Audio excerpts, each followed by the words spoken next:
Hi friends, welcome back to my channel. Welcome back to another day another blog. সকাল থেকে blog করা হয়নি, তার কারণ হচ্ছে শরীর ভীষণ খারাপ। তো আমি এখানে 1 কাপ পরিমাণের দুধ নিয়ে তার মধ্যে একটু ভিনেগার দিয়ে বাটার মিল্ক তৈরি করে নিচ্ছি। তার কারণ হচ্ছে আমি আজকে একটা এগলেস কেক বানাবো। আর আমি যে প্রসেসটায় বানাবো সেই প্রসেসে আমি কোনোদিন এগলেস কেক বানাইনি। তো আমি এগলেস কেক বানিয়েছি এর আগেও, কিন্তু সেটা অন্যরকম পদ্ধতিতে বানিয়েছি। তো আজকে একদম সম্পূর্ণ আলাদা একটা পদ্ধতিতে বানাবো। তো তোমাদের সঙ্গে শেয়ার অবশ্যই করব। তো ভালো হোক খারাপ হোক সবটুকুই শেয়ার করব। আর আমি এখানে বেগুন ভেজে নিচ্ছি আর বাবার জন্য করে দেব হচ্ছে রুটি। বাবার শরীর ভীষণ খারাপ, সর্দি জ্বর।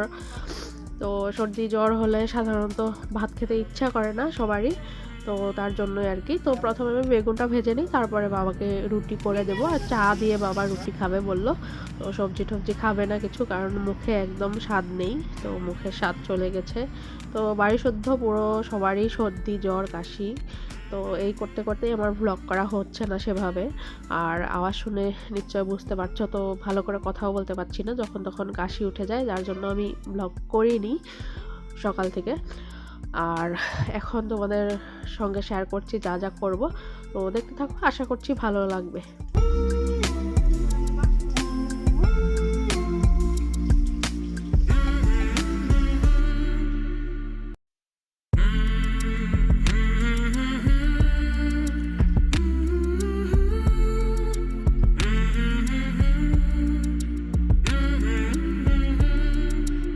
তাড়াহুড়ো করতে করতে ইনগ্রিডিয়েন্টসগুলো দেখানো তোমাদেরকে হলো না সেভাবে একটা একটা করে। তো আমি এখানে কি কি দিয়েছি তোমাদেরকে বলে দেই।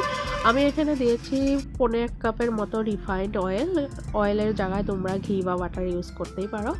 আর তার মধ্যে আমি আগের থেকে যে রেডি করে রেখেছিলাম বাটার মিল্কটা 1 কাপ পরিমাণের, তার থেকে আমি অর্ধেকের একটু বেশি দিয়েছি। আর দিয়েছি আধা কাপের মতো চিনি। আর এখানে দিচ্ছি হচ্ছে আমি আটা, 1 কাপ পরিমাণের আটা।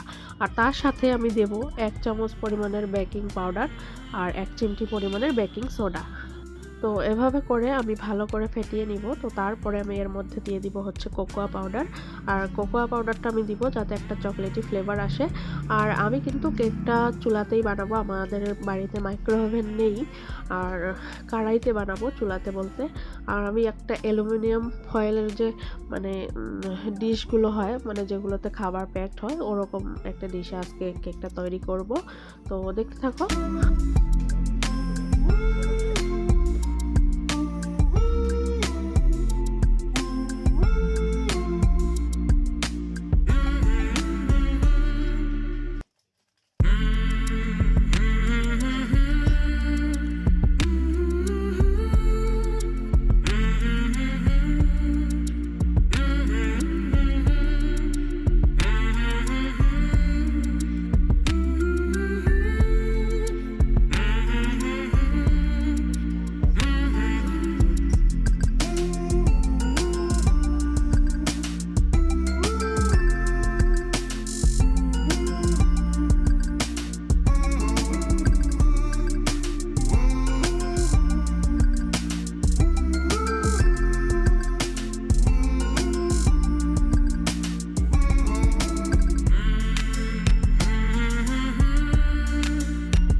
এখন আমি একটা কড়াই বসিয়ে দিয়েছি, আর কড়াইয়ের উপরে আমি এই ধরনের একটা স্ট্যান্ড বসিয়ে দিলাম।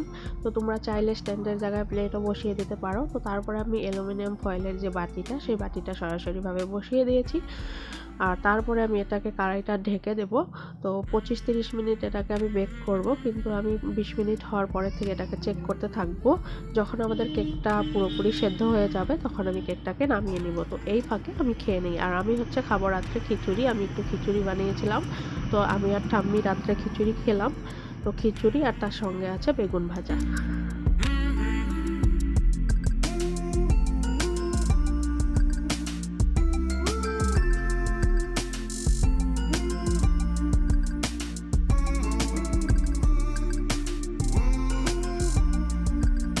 তো 20 মিনিট হয়ে গেছে। আমি এবার কেকটা চেক করে দেখলাম কেকটা একটু একটু কাঁচা আছে, আমাদের এই টুথপিকটার মধ্যে লেগে ধরছে, তার মানে কেকটা আরেকটু বেক করতে হবে। তো এবার আমি চেক করব। তো এবার দেখেই বোঝা যাচ্ছে আমার কেকটা বেক হয়ে গেছে। তো আমি এখন গ্যাসের ফ্লেমটা অফ করে দেব, আর তারপর কেকটা কেটেও দেখাবো কতটা স্পঞ্জি আর নরম হয়েছে। তো কেকটা এবার কাটবো আমি। তো কেকটা কাটার জন্য একটা চাকু আমি নিয়েছি, আর কেকটা খুব সহজেই কাটা যাচ্ছে আর ভীষণ স্পঞ্জি আর ভীষণ নরম হয়েছে। তো এভাবে তোমরা এগলেস কেক বাড়িতে তৈরি করে নিতে পারো, আর অবশ্যই আমাকে কমেন্টের মাধ্যমে জানাতেও পারো। তো এখন ঘরে চলে যাই, দেখা হচ্ছে আবার নেক্সট ভিডিওতে। Bye bye, take care, good night. হাই করে দাও, একটু একটু হাই করে দাও। দুষ্টু দুষ্টু করতে হয় না কিছু। পড়বে পড়বে, এদিকে আসো। পড়বে কিন্তু। হাই করো।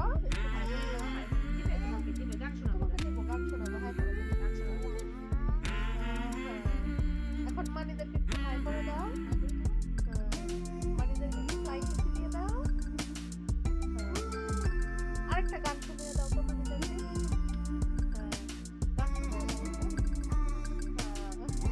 তোমার মাথা কোথায় শুনু? তোমার চোখ কোথায়? চোখ চোখ কোথায় তোমার? এদিকে তাকাও, এদিকে তাকাও। তোমার চোখ কোথায়?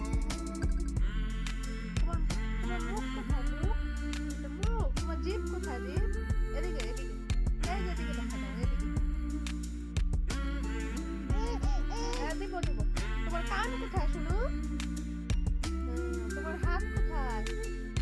হাত হাত। তোমার চুল কোথায়? চুল। তোমার নাক একটু দেখিয়ে দাও। Bye bye.